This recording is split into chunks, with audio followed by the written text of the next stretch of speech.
अमीर बनने का सपना हर कोई देखता है।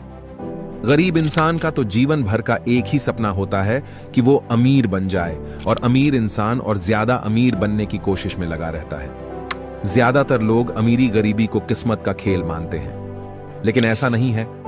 आप जानकर हैरान होंगे कि अमीर गरीब होना आपके सोचने के ढंग, काम करने के ढंग और पैसे कमाने के तरीकों पर निर्भर करता है। खैर, आज के हमारे मेहमान हैं sir Robert Kiyosaki. Sir, welcome to my channel. Sir, लोग पैसे के बारे में अलग अलग सोच रखते हैं, इनके बारे में क्या कहेंगे आप? और ऐसे कौन से 5 लेसन हैं जो हमें पैसे कमाने की ओर जाना चाहिए? लोगों का ऐसा मानना है कि पैसे सिर्फ सक्सेसफुल लोग ही कमा सकते हैं, बट ऐसा नहीं है।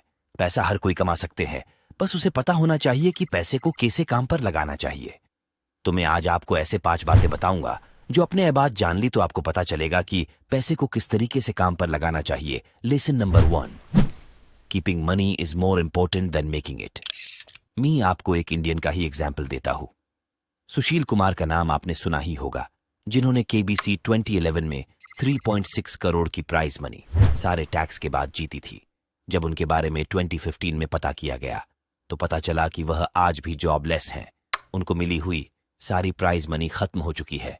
ये बहुत ही ज्यादा निराशाजनक सिचुएशन है। क्या था इसका कारण? इसका कारण था फाइनेंशियल इलिटरेसी। इतना पैसा मिलने के बाद भी वह इसे मेंटेन नहीं कर पाए, ग्रो नहीं कर पाए। इसलिए पैसा कमाने से ज्यादा महत्वपूर्ण उसे रखना है।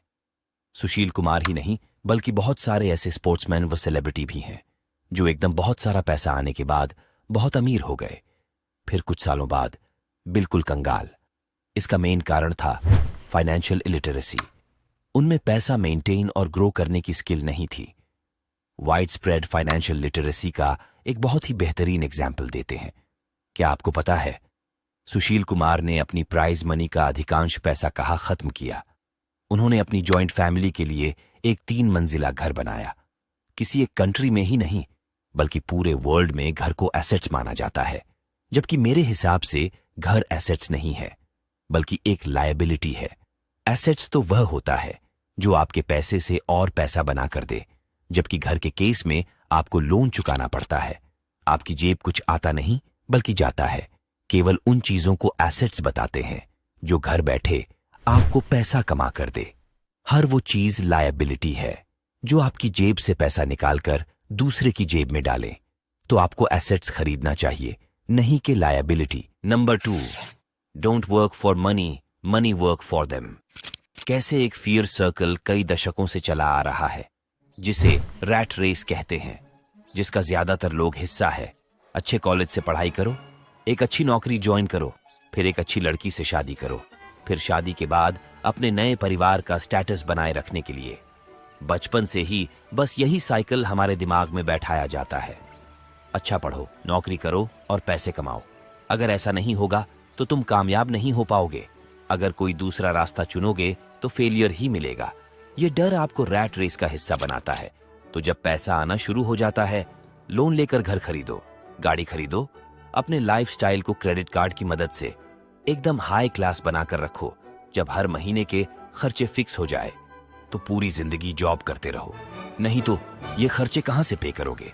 इस रैट रेस में काम तो सबसे ज्यादा आप कर रहे हो, लेकिन इसका ज्यादा बेनिफिट कुछ और लोग ले रहे हैं। आपसे बहुत ज्यादा पैसा आपका एम्प्लॉयर कमा रहा है। आपको एक बार अपना डर खत्म करके इस सर्कल से बाहर निकलना होगा। ऐसा कुछ करना होगा। आप पैसे के लिए काम ना करें, पैसा आपके लिए काम करें। एक ऐसा बिजनेस जहां आपकी बिजनेस को जरूरत ना हो। एक बार पैसा लगा दिया, सिस्टम बना दिए, वर्कर्स को ट्रेंड कर दिया, तब आपका लगाया पैसा आपको पैसा कमा कर देगा। पैसा आपके लिए काम करेगा, आप पैसे के लिए नहीं। आप अपने बचे हुए टाइम को फर्दर ऐसे बिजनेस को क्रिएट करने में लगा सकते हैं जिसमें आपका पैसा आपके लिए और पैसा बनाए, बिना आपके एक्टिवली इन्वॉल्व्ड हुए। Number 4, rich learns all the time, knows how to sell ideas. America में लाखों लोग होंगे जो मैकडोनाल्ड में बर्गर खाने जाते होंगे।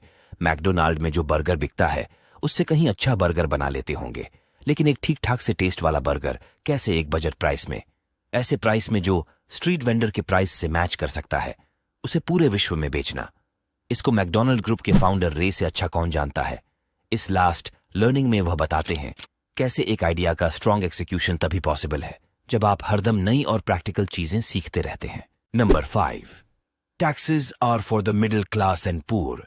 टैक्सेस की हिस्ट्री बताते हैं कैसे टैक्सेस की शुरुआत इस बात से हुई थी सोसाइटी में गरीबों और अमीरों के बीच के गैप को खत्म किया जाए, अमीरों पर टैक्स लगाया जाए, उसे गरीबों की सुविधाओं के लिए, उन्हें गरीबी से ऊपर उठाने के लिए यूज किया जाए।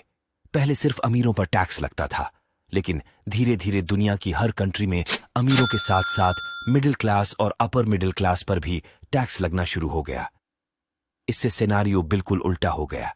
आज अमीर इंसान अपने दिमाग का इस्तेमाल करके यह टैक्स देने से बच जाते हैं। गवर्नमेंट के रेवेन्यू में ज्यादा से ज्यादा टैक्स कंट्रीब्यूट करते हैं वह मिडिल और upper middle class, rich man या बिजनेसमैन जिन्होंने अपनी कंपनियां बना ली है। वह पहले कमाते हैं, फिर स्पेंड करते हैं, फिर अगर कुछ बच जाता है तब टैक्स भरते हैं। वही मिडिल और अपर मिडिल क्लास पहले कमाते हैं, फिर साथ के साथ उस पर टैक्स भरते हैं, फिर जो बच जाता है उसे स्पेंड करते हैं। मैंने अपने 30 साल के जीवन में मेरे अपने रिच डैड से जो कुछ सीखा वही इंपॉर्टेंट लेसन बताया है जो किसी भी इंसान को, फिर चाहे वो पढ़ा लिखा हो या ना हो, वो अमीर बना सकता है। तो थैंक यू सर, आपने हमें इतनी इंपॉर्टेंट बातें बताई। अब हमें भी एसेट खरीदना चाहिए, नहीं कि लायबिलिटी। और आज हमें भी पता चला कि अमीर क्यों और अमीर बन रहे हैं और गरीब क्यों और गरीब होते जरा है, क्योंकि हमें पैसे की नॉलेज ही नहीं है और हम फालतू खर्चे कर रहे हैं। तो थैंक यू सर हमारे चैनल पर आने के लिए। आप ऐसे ही वीडियो देखना चाहते हो तो हमारी चैनल को सब्सक्राइब कीजिए। आज के वीडियो में बस इतना ही, मिलते हैं एक और नए वीडियो में। तब तक के लिए जय हिंद, जय भारत।